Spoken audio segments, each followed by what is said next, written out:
कवने नगरिया से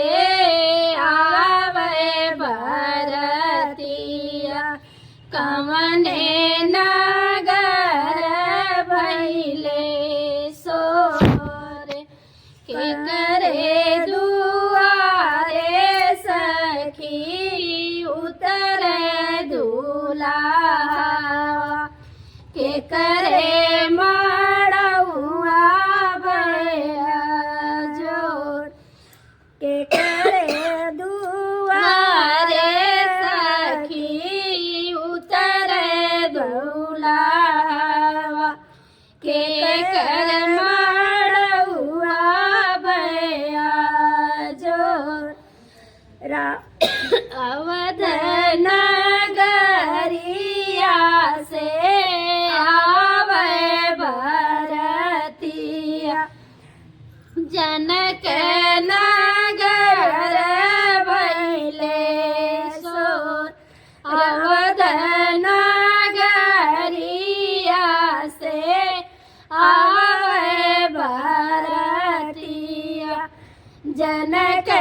नगर भइले सोर। राजा जनक दुआरे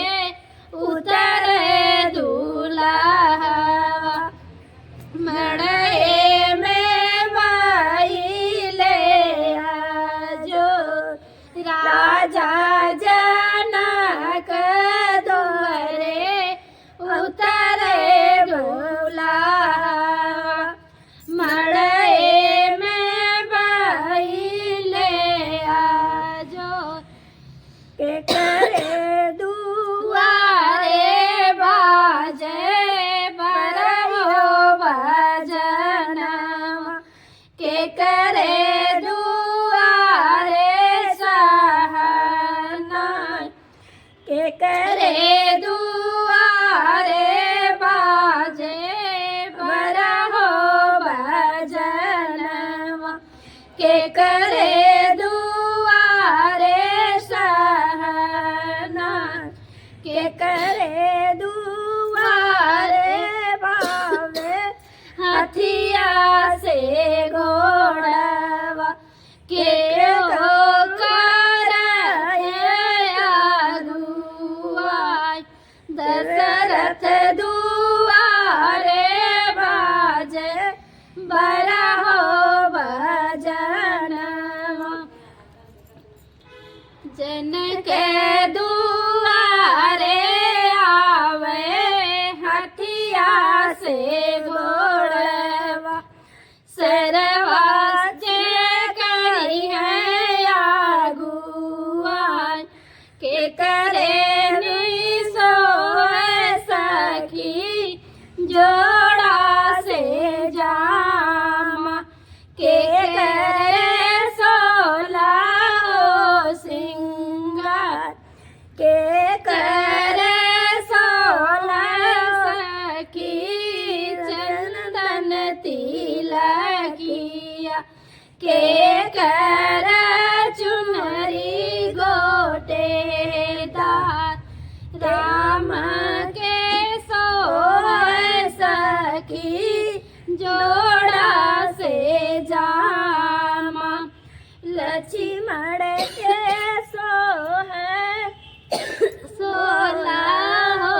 श्रृंगार, सीता के सोहे सखी चंदन तिलकिया, उन्हीं के 16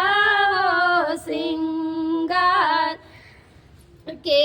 कर होई सखी आज पर छनवा, के कर होई कन्यादान, के है आज सखी हमसे पराई, के हो बियाही लाई जा, राम जय होई सखी आज पर पर छनवा सीता के होई कन्यादान जनक दुलारी हुई है सबसे पराई राम बियही ले जान सीता जी हुई है सखी सबसे पराई अवध